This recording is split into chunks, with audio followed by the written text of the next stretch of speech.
మీరు అవతల వాళ్ళని సంతోషపెట్టాలి అని స్టార్ట్ చేసింది ఎక్కువ రోజులు మీరు కంటిన్యూ చేయలేరు.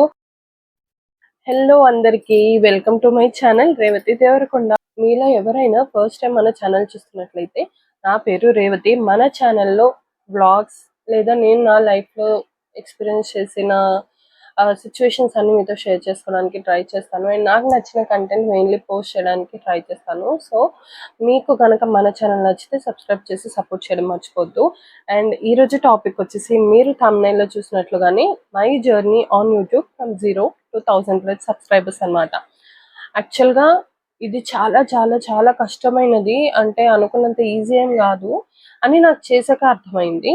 ఎందుకు కష్టం అని అంటున్నానంటే, కొంతమందికి ఇంత కష్టం కాకపోవచ్చు. ఆల్రెడీ ఎవరైనా మన ఫ్యామిలీలో ఎగ్జిస్టింగ్ యూట్యూబర్స్ ఉన్నారనుకోండి, కొంచెమైనా పేరున్న వాళ్ళు, ఫేమస్ సక్సెస్ అయిన వాళ్ళు ఉంటే, వాళ్ళతో పాటు వాళ్ళ ఫ్యామిలీ మెంబర్స్ ఎవరైనా స్టార్ట్ చేశారంటే తొందరగా అయ్యే ఛాన్స్ ఉంటుంది. వాళ్ళ మీద ఉన్న ఇంట్రెస్ట్ కూడా వీళ్ళ మీద చూసే జనాలకు ఉంటుంది. కానీ ఫస్ట్ టైం నాలాగా ఎవరైనా స్టార్ట్ చేసే వాళ్ళు ఉంటే, స్టార్ట్ చేయాలి అనుకున్న వాళ్ళు ఎవరైనా ఉంటే, 1000 సబ్స్క్రైబర్స్ అనేది చాలా కష్టం అనమాట. ఎందుకు అంటే, ముందు మన నీష్ ఏంటి, మనం ఎలాంటి వీడియోస్ పెడితే వాళ్ళు చూడటానికి ఇష్టపడుతున్నారు, సబ్స్క్రైబ్ చేయడానికి ఇష్టపడుతున్నారు వ్యూవర్స్ అనేది మనకి తెలియడానికే కొంచెం టైం పడుతుంది. సో అలాగే నా జర్నీ నేను యూట్యూబ్లో 2023 అక్టోబర్లో నా బర్త్డే రోజు స్టార్ట్ చేశాను. ఆబ్వియస్గా నాకు నా బర్త్డే అంటే ఏంటో ఇష్టం, 9 అన్న నెంబర్ ఇష్టం. సో నా బర్త్డే అక్టోబర్ 9th కాబట్టి నేను 9 నెంబర్ కూడా ఇష్టం కాబట్టి, నా బర్త్డే రోజే కొంచెం స్పెషల్గా సంథింగ్ టు షో ఏమైనా ఉంటుంది కాబట్టి ఆ రోజే స్టార్ట్ చేశాను అనమాట నా యూట్యూబ్ ఛానల్. అప్పటి నుంచి నేను రెగ్యులర్గా వీడియోస్ పెట్టలేకపోయేదాన్ని. వ్లాగ్స్ పెట్టడం ఏదో రోజు కామన్ వే, ఇప్పుడు అంటే రోజు కామన్ వే పెట్టినా చూడడానికి ఇష్టపడుతున్నారు. అప్పట్లో నాకు రోజు కామన్ ఏం పెడతాం, ముందు పెట్టాలంటేనే నాకు ఇష్టం ఉండేది కాదు. రోజు చూపించిన ఏం చూపిస్తాం కొత్తగా అన్నట్టుగా అనిపించేది. ఏదైనా స్పెషల్గా అనిపిస్తేనే నేను వీడియో అప్లోడ్ చేసేదాన్ని. చాలా ఆలోచించేదాన్ని, రోజంతా ఇంకా యూట్యూబ్ గురించి ఆలోచించేదాన్ని. కానీ అంత కష్టపడినా వ్యూస్ మాత్రం చాలా తక్కువ వచ్చేవి. తర్వాత లాంగ్ వీడియోస్ కూడా పోస్ట్ చేసేదాన్ని. అంటే అప్పుడు నాకు అసలు భయం ఉండేది కాదు. లాంగ్ వీడియోస్ కూడా పోస్ట్ చేశాను. ఉండేది నేను అగస్త్యనే కాబట్టి అప్పుడు లాంగ్ వీడియోస్ కూడా పోస్ట్ చేశాను. అప్పట్లో 100 బిలో ఉన్న సబ్స్క్రైబర్స్ కౌంట్ ఉన్న నా యూట్యూబ్ ఛానల్కి నా లాంగ్ వీడియోస్ 300+, 500+ వ్యూస్ వచ్చేవి లాంగ్ వీడియోస్కి. అప్పుడు నాకు తెలిసేది కాదు. ఇప్పుడు నేను చెక్ చేసుకుంటే అప్పుడు ఉన్న సబ్స్క్రైబర్స్ కౌంట్కి ఆ వ్యూస్ చాలా ఎక్కువ అని నాకు ఇప్పుడు అర్థమవుతుంది అనమాట.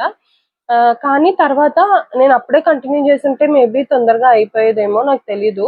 కానీ ఉంటది కదా, మనం ఏదైనా పని స్టార్ట్ చేసినప్పుడు ఖచ్చితంగా ఏదో ఒక డిస్టర్బెన్స్ అన్నది ఉంటది. అలాగే నాకు కొంచెం పర్సనల్ రీజన్స్ వల్ల నేను యూట్యూబ్ ఛానల్ మధ్యలో ఆపేసాను అనమాట. మధ్యలో ఆపేసాను. తర్వాత యాక్చువల్గా ప్రెగ్నెన్సీ వల్ల, మార్నింగ్ సిక్నెస్, వీక్నెస్ వల్ల నేను కంటిన్యూ చేయలేకపోయేదాన్ని. సో ఫస్ట్ వ్లాగ్స్తో స్టార్ట్ చేసిన నా ఛానల్ ఇంకా కొంచెం కొంచెంగా నా హెల్త్ సపోర్ట్ చేయకపోయేసరికి నేను అప్పుడు మూవీస్ చూసేదాన్ని, రివ్యూ వీడియోస్ ఇచ్చేదాన్ని, రివ్యూస్ గురించి పెట్టేదాన్ని, ప్రోడక్ట్స్ అయితే ఏంటి, మూవీస్ అయితే ఏంటి పెట్టేదాన్ని. దానికి కూడా మంచిగానే వచ్చేదన్నమాట రెస్పాన్స్. ఆ తర్వాత ఇంకా మెల్లగా నేను చేయలేకపోయాను. మధ్య మధ్యలో పోస్ట్ చేసేదాన్ని ఎప్పుడో ఒకసారి, కానీ కన్సిస్టెంట్గా పోస్ట్ చేసేదాన్ని కాదు. సో నేను యూట్యూబ్ ఛానల్ ఆపేసిన టైంకి నాకు తెలిసి 99 సబ్స్క్రైబర్స్ ఉన్నారేమో, if I'm not wrong 99 subscribers ఉన్నారనుకుంటున్నా.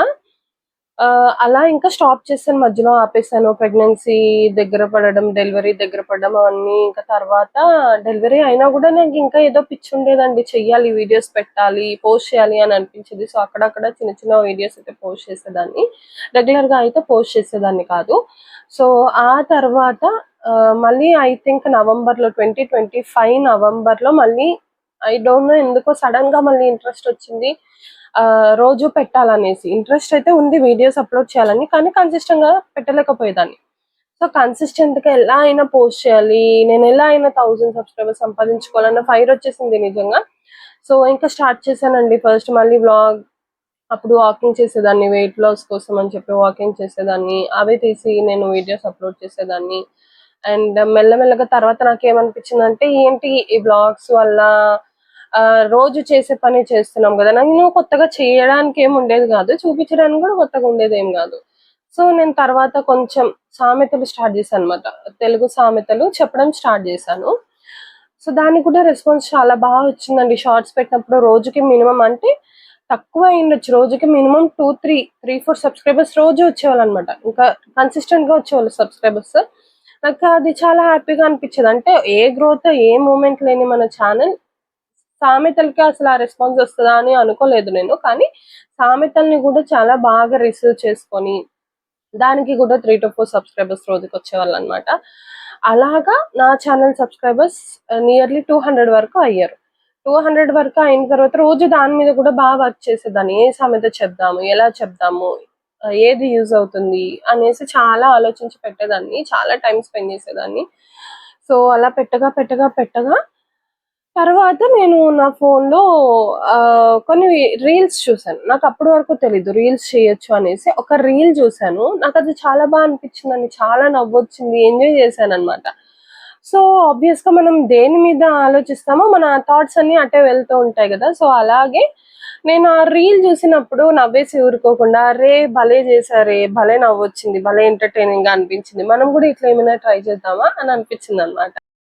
So అప్పుడు స్టార్ట్ చేశాను మళ్ళీ నేను రీల్స్ చేయడం. అసలు ఇలా కూడా ఉంటాయా వీడియోస్? రీల్స్ చేయొచ్చా? ఇన్‌స్టాగ్రామ్‌లో రీల్స్ తెలుసు కానీ నాకు. యూట్యూబ్‌లో కూడా రీల్స్ చేయొచ్చని నాకు తెలీదనమాట. సో అలాగా నేను రీల్స్ చేయడం స్టార్ట్ చేశాను. ఇంకా వెంటనే మనకి తెలుసు కదా యూట్యూబ్ మనం ఏదైతే ఎక్కువ చూస్తామో ఆ వీడియోస్ ఎక్కువ రికమెండ్ చేస్తూ ఉంటాయి. అలా ఇంకా నేను వీడియోస్ చేయడం, రీల్స్ చేయడం స్టార్ట్ చేశాను అనమాట.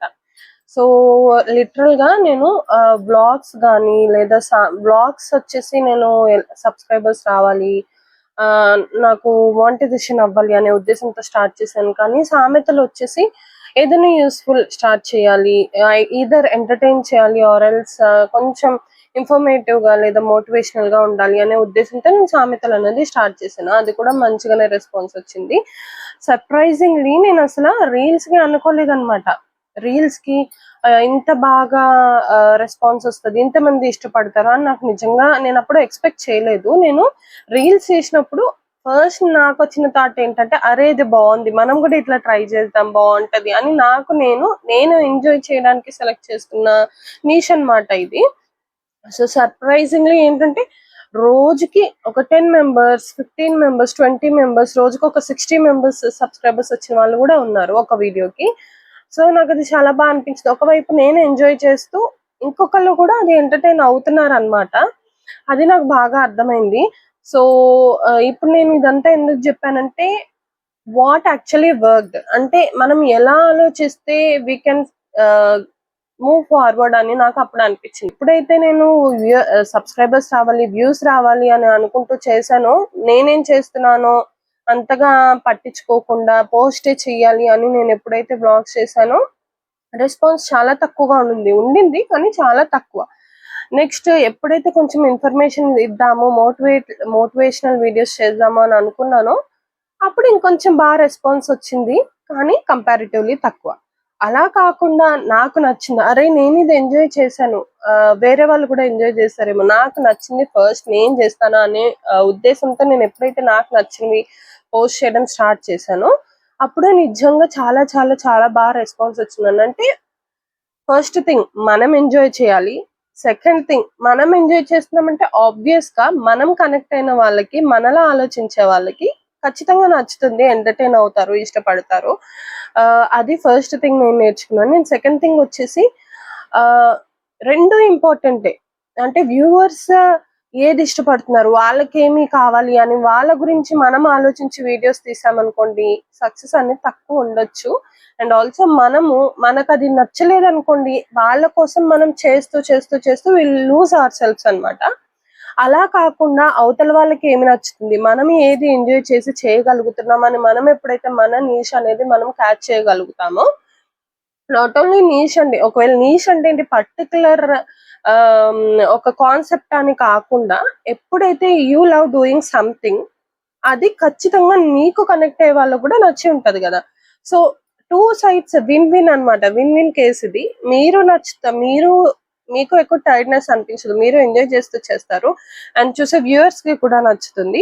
సో అది నా దగ్గర అయితే సక్సెస్ అయిన రూల్ అయితే అదేనండి. మీరు ఏదైతే ఎప్పుడైతే మీరు ఎంజాయ్ చేస్తూ అవతల వాళ్ళని కూడా మీరు ఎంటర్టైన్ చేయాలి అనుకుంటున్నారో, ఆర్ఎల్స్ ఎన్లైట్ చేయాలనుకుంటున్నారో, ఇన్ఫర్మేషన్ ఇవ్వాలనుకుంటున్నారో, అట్లాంటివి తొందరగా వెళ్ళే ఛాన్స్ ఉంటుంది.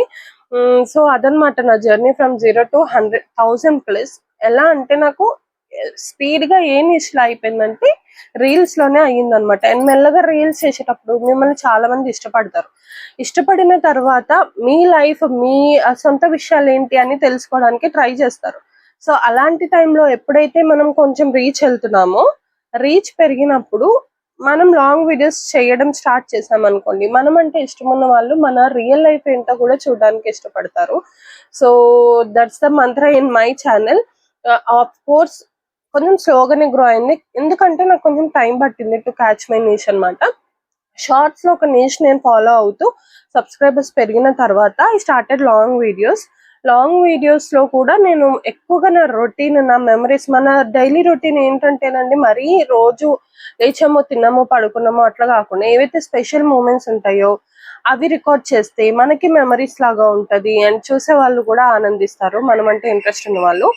అండ్ నాకు ఇంకో విషయం చెప్పాలనుకుంటుంది ఏంటంటే, నాకు ఇట్లా ఫేస్ టు ఫేస్ కూర్చొని మాట్లాడడం, ఫ్రెండ్స్ తో మాట్లాడినట్లుగానో, ఫ్యామిలీ మెంబర్స్ తో మాట్లాడినట్లుగానో మాట్లాడడం అనేది చాలా ఇష్టం అనమాట. అది కొంచెం ఫోకస్ కూడా ఉంటుంది, మనం ఏం మాట్లాడుతున్నామో పక్కన వాళ్ళకి అర్థం కావడానికి ఫోకస్ ఉంటుంది. అండ్ 1-to-1 ఇంటరాక్షన్ ఉంటది. సో చాలా బెనిఫిట్స్ ఉంటాయి దీనివల్ల. మంచి టాపిక్ ఏదైనా దాని వల్ల రిలేటెడ్ మాట్లాడొచ్చు, ఒక మంచి టాపిక్ వల్ల క్లారిటీ వస్తుంది, వేరే వాళ్ళకి హెల్ప్ అవుతుంది అన్న ఆలోచన అనమాట నాకు. సో ఐఎమ్ ట్రైంగ్ టు ఇలాంటి వీడియోస్ తేవడానికి 1-to-1 ఇంటరాక్షన్ కాదు, యాక్చువల్గా 1-to-1 ఫేస్ టు ఫేస్ మాట్లాడే టైప్, సిట్ అండ్ కూల్ గా మంచిగా ఒక కూర్చొని మాట్లాడే టాపిక్స్ ఏమన్నా చేద్దామని కూడా నాకు ఆలోచన ఉంది. సో వ్లాగ్స్ మంచి నా మెమరీస్ మీతో ఏవైతే షేర్ చేసుకోవాలి అనుకుంటున్నానో అవన్నీ షేర్ చేసుకుంటూనే నా మనసులో, నా మైండ్ లో ఉన్న థాట్స్ కూడా మీతో షేర్ చేసుకోవాలి అన్నది నా ఫీలింగ్ అనమాట.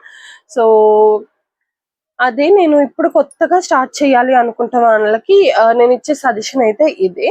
మీరు అవతల వాళ్ళని సంతోష పెట్టాలి అని స్టార్ట్ చేసింది ఎక్కువ రోజులు మీరు కంటిన్యూ చేయలేరు. అండ్ దానికి వచ్చే రెస్పాన్స్ ని మీరు, ఎందుకంటే మనకి నచ్చని దాని మీద టైం ఎక్కువ పెట్టాల్సి వస్తుంది. మీరంతా హార్డ్ వర్క్, బ్యాక్గ్రౌండ్ వర్క్ చేసా కూడా అంతగా రెస్పాన్స్ రానప్పుడు విల్ గెట్ డిమోటివేటెడ్ అనమాట. అట్లా కాకుండా మీరు ఎంజాయ్ చేస్తూ పక్కన వాళ్ళకి, మీరు వ్యూయర్స్ కి మీరు మీ కంటెంట్ ఇచ్చారనుకోండి, మీరు ఎంజాయ్ చేసిన ఫీలింగే ఎక్కువ మీకు అనిపిస్తుంది. సబ్స్క్రైబర్స్ వచ్చారా లేదా అని మీకు అదంతా అటువైపు వెళ్ళదనమాట. మీరు ఎంతసేపు ఏం వీడియోస్ చేయాలి, ఈ వీడియో మనం ట్రై చేద్దామన్న దీనిలోనే, అన్న ఆలోచనలోనే మనం ఉంటాము. So always try to do the videos what you enjoy the most.